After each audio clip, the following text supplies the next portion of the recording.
Okay, let's talk about how to pick a release date. So you've got this record, it's all done, you've received the masters from the band, and now this is your first release starting your new record label, and you want to know how to pick a release date. The funny thing is that most people don't really care about picking a release date. Artists don't care. They just think when the album's done, when I have it in my hands, then I release it.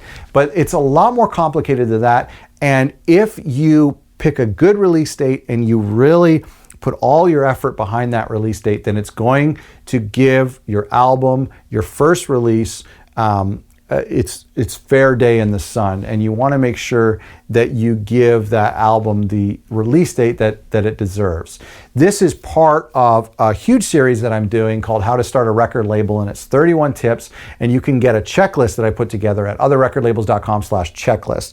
So one of the things, and this isn't as obvious as it might seem to other people, but it's obvious to me, but it's surprising when I've talked to artists how they don't really think about this. But try to avoid holidays and like regional and local events. We have a huge music festival here in September, and we were going to release something, and then the artist reminded me that this festival was happening. It's a festival where like everyone goes to it for 3 days and nobody's doing anything. So you wouldn't even find people on social media. So releasing something around that time just seems silly because everyone's going to be talking about this festival. Same thing for holidays. Like, why release an album at Christmas? Because everyone's with their family and they're not sitting in their dorm room looking for music to study to. Like, it's just not ideal. And so I have this like picture in my mind of like ideal times and unideal times to release music. And so you really want to, first of all, just avoid holidays and avoid local events or regional or national events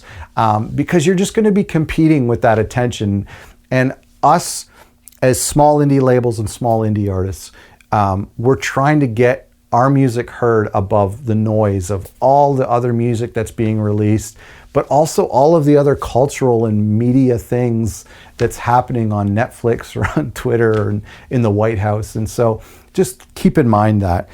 Also, I like to think about what season matches the music. And some people, you don't have to do this. Like, this is kind of like a bit of a personal thing, but you don't have to do this if you don't want to. But I like to think that if this is like a really vibey summer record, then release it in the summer or release it in the spring so that people have it for summer. I had this like great like summer punk record of a band that I really love, and it came out in the fall. It just felt weird. It just felt like that's a time for sweaters and lattes and stuff, not. Anyway, see, some people would disagree. This could be a little polarizing, but listen, if you think that a season could match the music, if you believe in that, then maybe that's something you can pitch to the artist. The other thing is what time of year is best for the artist. So let's sit down in this early stage and talk with them and say, when is the masters going to be ready? You might have this beautiful idea of releasing in September. It's a great time to release music.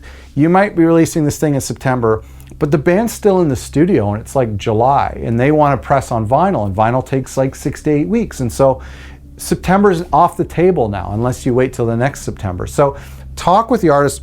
When are the masters going to be ready? Are they going to go on tour? Are they going to be available for tour? When are they going to be available to do interviews?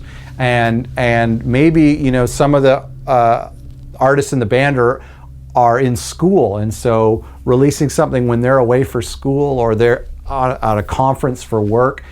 You want to get all of those details figured out and realize, hey, listen, all the band's going to be together and going to be available in this month of May, so let's release it then. And then you also want to ask, when is the best time for media availability? Like, when is the best time where the media is going to be open to consuming new things?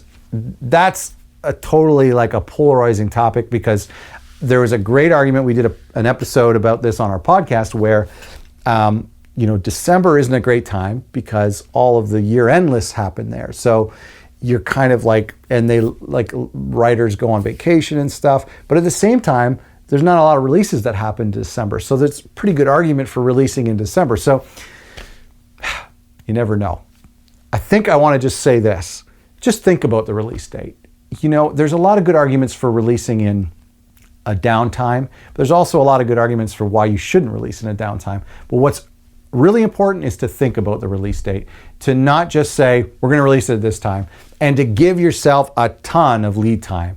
And we're going to talk about that in the next episode about work back schedules and how important lead time is. Thanks for watching, and download this checklist for other for record labels if you're starting a record label at otherrecordlabels.com/checklist.